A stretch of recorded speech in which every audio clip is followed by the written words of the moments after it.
Good morning everyone. आज हम अध्ययन करेंगे कैश फ्लो एनालिसिस, रोकड़ प्रवाह विश्लेषण। हमने देखा कि जो फंड फ्लो स्टेटमेंट होता है उसमें हम कोष से संबंधित, कोष या तो बिजनेस में आता है या जाता है, उसका अध्ययन किया। इस लेक्चर के अंदर हम अध्ययन करेंगे रोकड़ का प्रवाह हो रहा है वो कैसे प्रभावित करता है बिजनेस को, इसका अध्ययन करेंगे। कैश इनफ्लो होगा और कैश आउटफ्लो होगा। कौन कौन सी एक्टिविटीज़ होती हैं जो कैश फ्लो के अंदर आएंगी, इसकी आवश्यकता क्या है, इसका महत्व क्या है, इन चीज़ों का हम अध्ययन करेंगे कैश फ्लो एनालिसिस के अंदर। कैश फ्लो एनालिसिस के अंदर हम सिर्फ रोकड़ से संबंधित जो गतिविधियाँ होती है उन्हीं को कंसिडर करते हैं। पहले हम इसका इंट्रोडक्शन देख लेते हैं।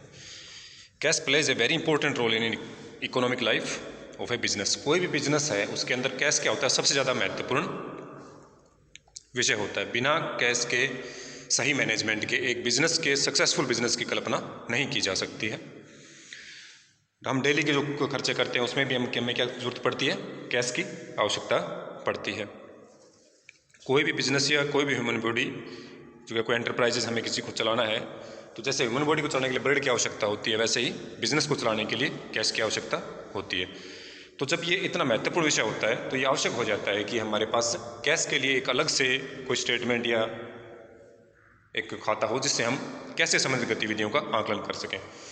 और ये जो लेखा नियम है उसके अंदर इसको अनिवार्य भी कर दिया गया है बनाना।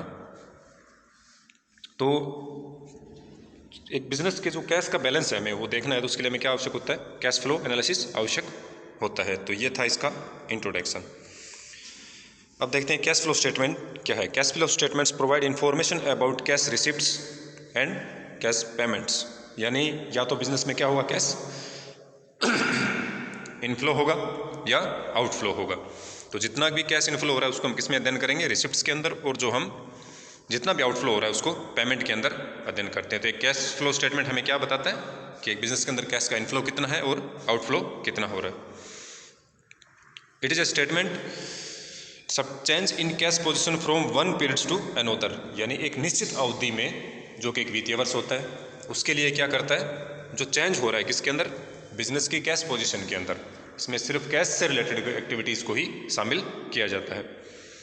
नीचे के एग्जाम्पल के द्वारा बताया गया है आपको कि उसके आधार पर हम बता सकते हैं कि बिजनेस में एक साल में कितना कैश बढ़ा या कम हुआ।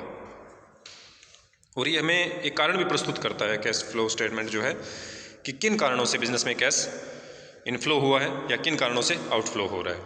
तो ये कैश फ्लो स्टेटमेंट ये सारी सूचनाएं हमें क्या करता है, उपलब्ध करवाता है, जिसके आधार पे हम क्या कर सकते हैं, फ्यूचर के प्लान बना सकते हैं। पर्पज़ क्या है कैश फ्लो स्टेटमेंट बनाने का, तो provide relevant information about cash receipts and cash payments. यानी एक निश्चित अवधि के लिए एक बिजनेस में कैश इनफ्लो और कैश आउटफ्लो हो रहा है या रिसिप्ट्स या पेमेंट्स हो रहे हैं, उसकी एक रिलेवेंट सूचना में किससे मिलती है, कैश फ्लो स्टेटमेंट से मिलती है। तो ये इसको बनाने का पर्पज़ है।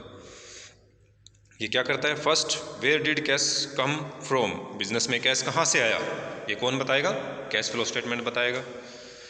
कहाँ उसको यूज़ किया गया कैश को, ये कौन बताएगा, कैश फ्लो स्टेटमेंट बताएगा।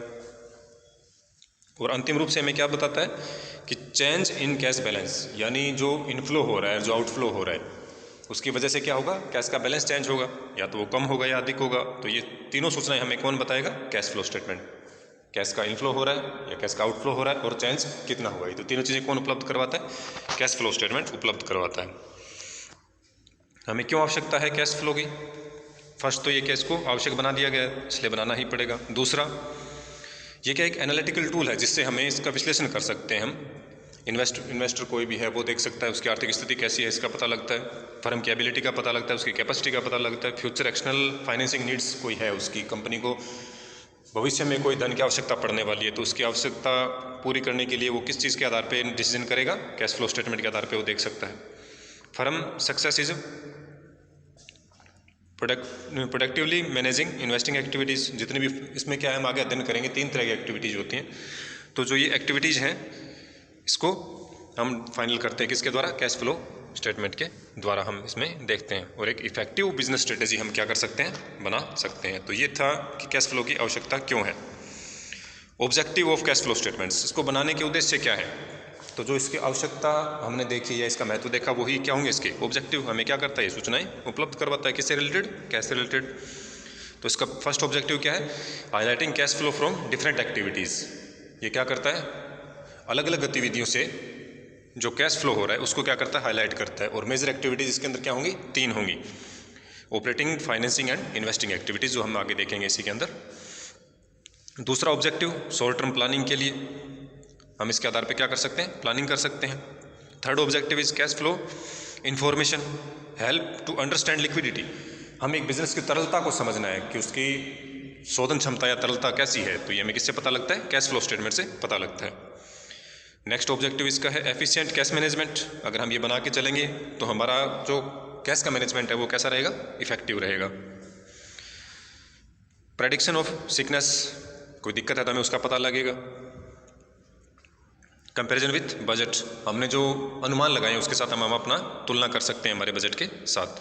और सबसे महत्वपूर्ण बात कि हमें कैश की पोजीशन का पता लगता है।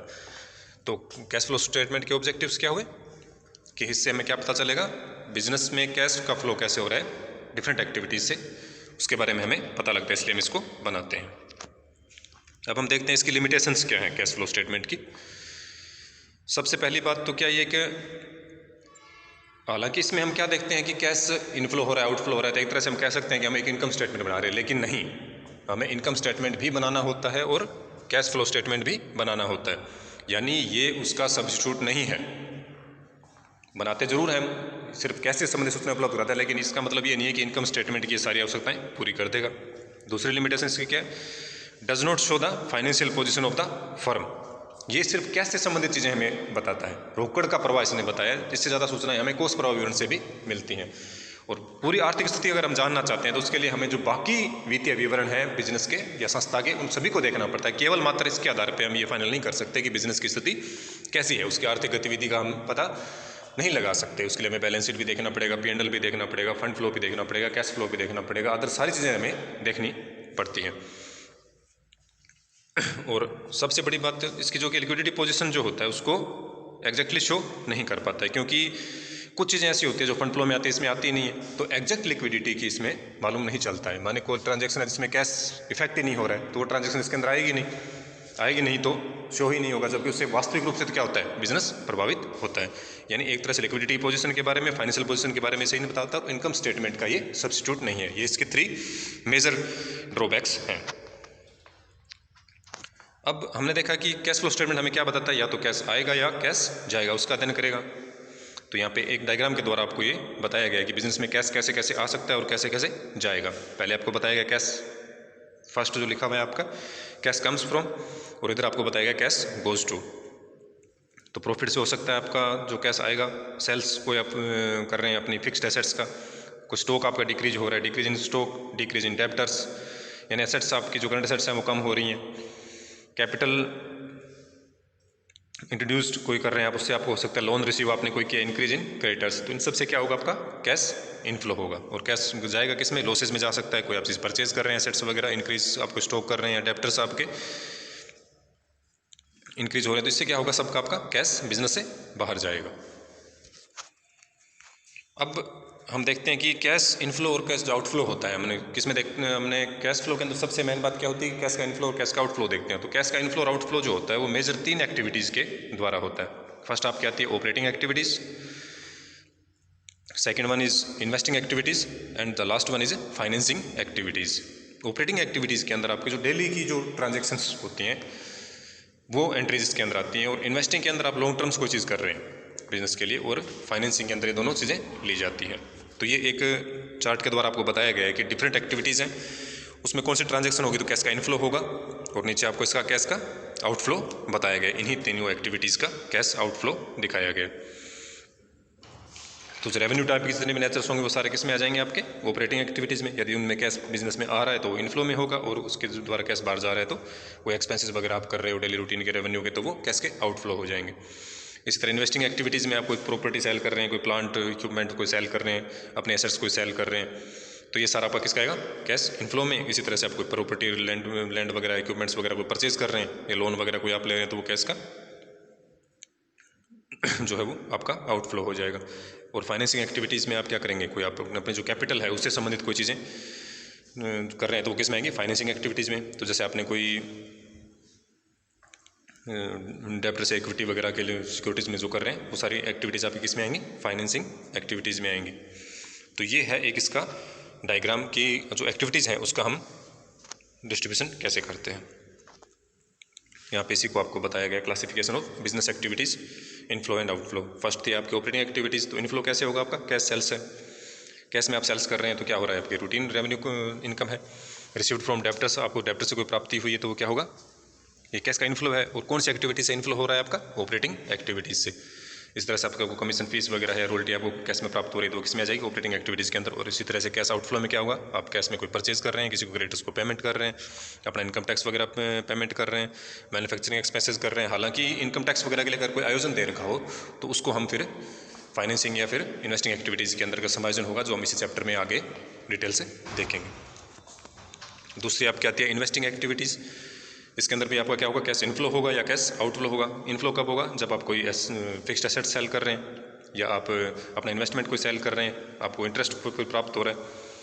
इंटरेस्ट जो प्राप्त हो रहा है आपको वो किस में आएगा, आपका इन्वेस्टिंग एक्टिविटीज़ के अंदर आएगा। और अगर इंटरेस्ट अगर आप कोई पेड कर रहे हैं तो वो किसके आएगा, अंदर आएगा, फाइनेंसिंग एक्टिविटीज़ के अंदर। ये आपको यहाँ पे ध्यान रखना है इंटरेस्ट के अंदर। डिविडेंड रिसीव्ड आपने कोई किया है, वर्किंग कैपिटल आपकी कोई रिकवरी है, तो ये क्या होगा, इन्वेस्टिंग एक्टिविटीज़ से आपका कैश इनफ्लो होगा।